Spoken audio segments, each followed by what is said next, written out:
We are here to make people feel good about themselves. We really have to feel like we are a day maker for the guest. You've made my day. How great is that when you hear those words from your guest?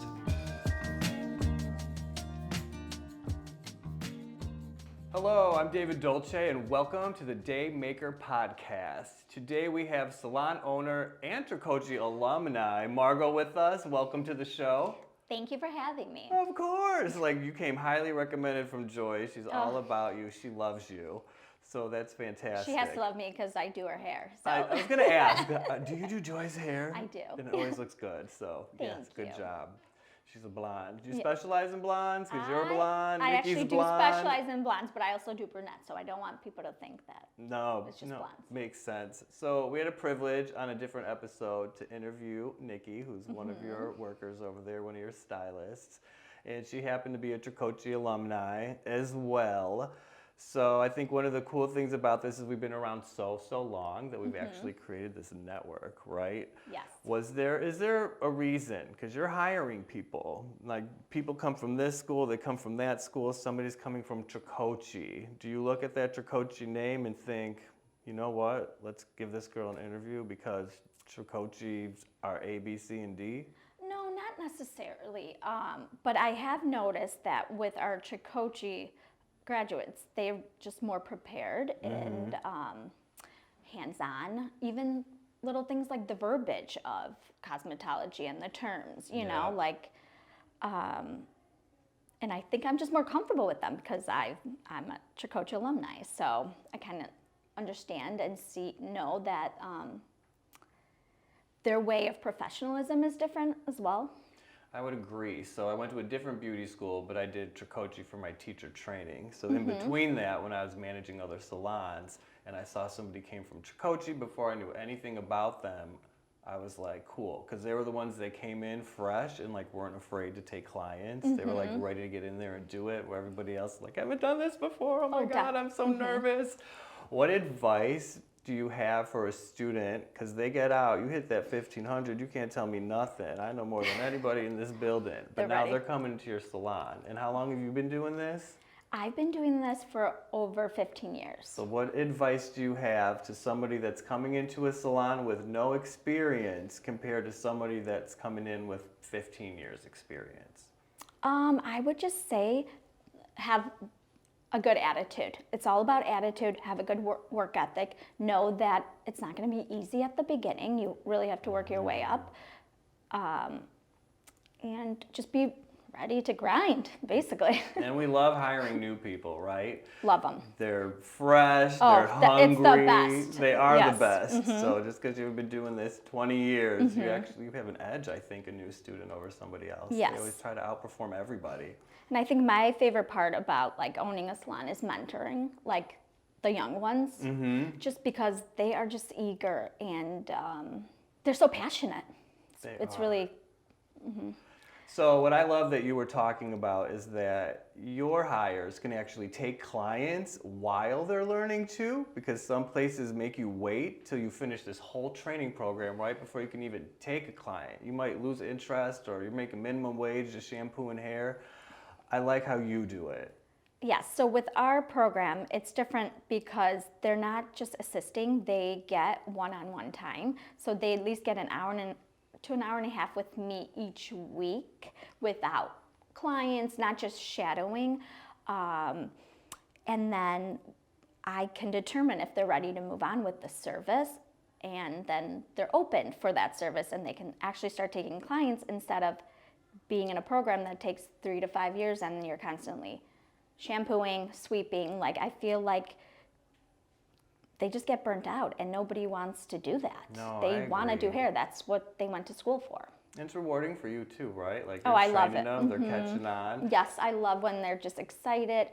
They're really nervous at the beginning, and I'm always like, nobody was just born knowing this, I love this. Makes me want to start all over. I love to. It just takes me back to those days. And just the sweat, you see the sweat, yes, and they're nervous, and then you really see once they build that confidence, it's amazing. And you're not training people to go work at this corporate place No. that you work at. This is your place with your name on it. My favorite reels or TikToks I've been seeing, it's how you think a salon owner walks in for the day, and then Oh, how they yeah. really walk in. What made you take that jump to say, it's a huge responsibility to take that responsibility to open up your own place?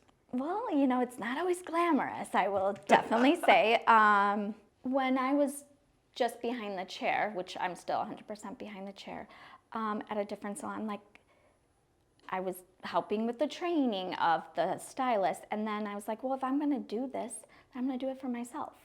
So took that on, and it's definitely a lot more management, but it's rewarding. It's rewarding to see, especially somebody coming out of cosmetology school, and see how much they can grow, advance, and also like even bring their income up.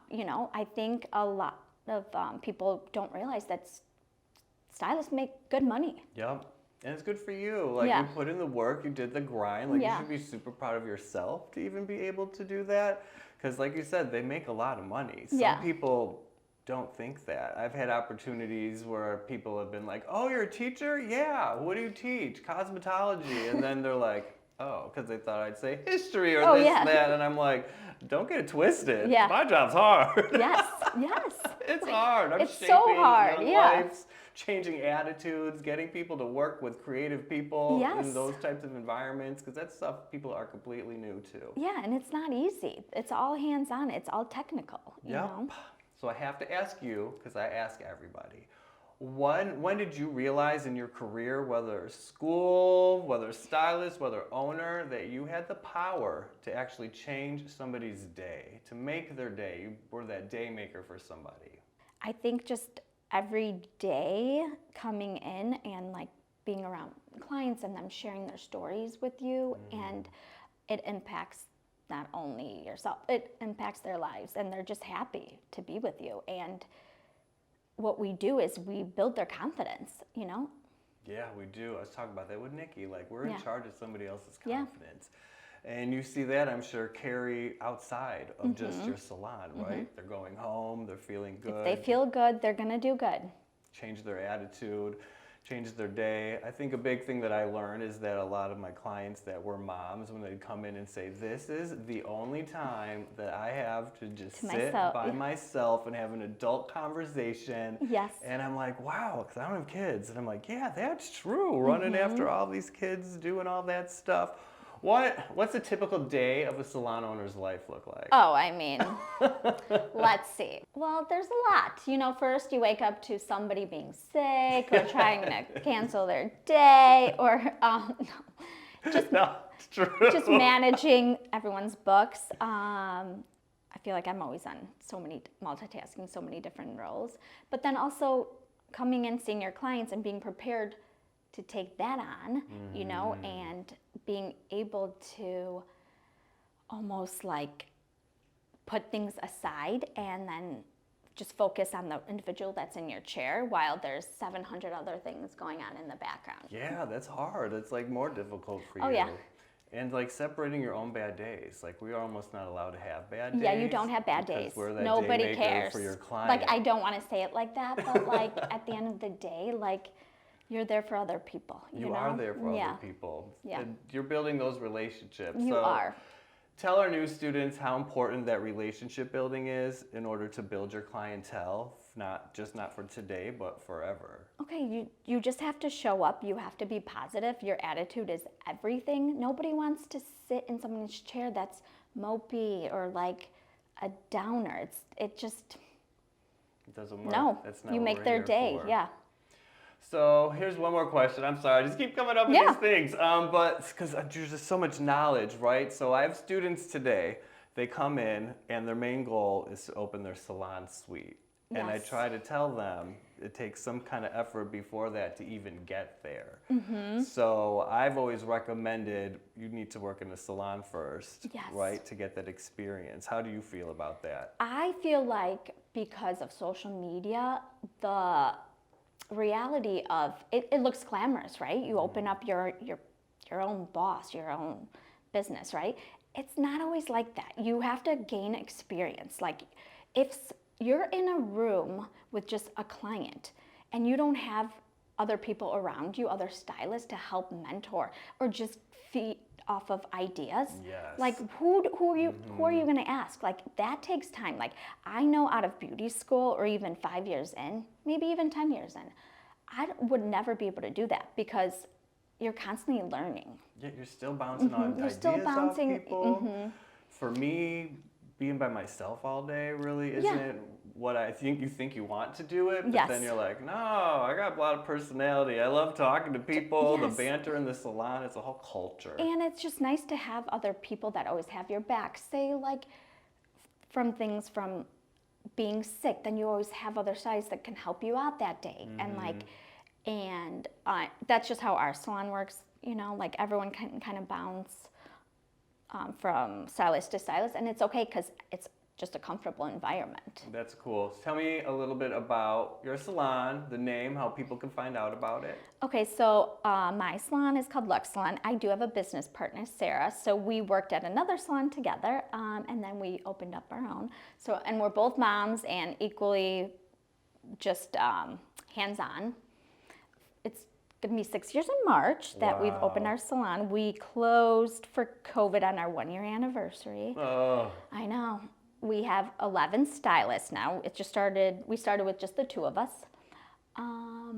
It's in Northbrook, Illinois. It's called Lux Salon. That's pretty good. Can we find you on social media? Yes, so we're on Facebook, Instagram, TikTok. It's just Lux Salon. Great. Well, thank you so much. Thank you It was for an honor to having get me. to interview you. I really appreciate it. Thank you. Alumni to alumni. Yes. And you're just hiring Nikki. That's beautiful. Yeah, I have to come check out the campus again. You got it. been there in a You've while. been there. It's Yeah. changed. It's changed for Yes. sure. Well, again, thank you so much. We need more people like you in the world. Thank you. You're very welcome.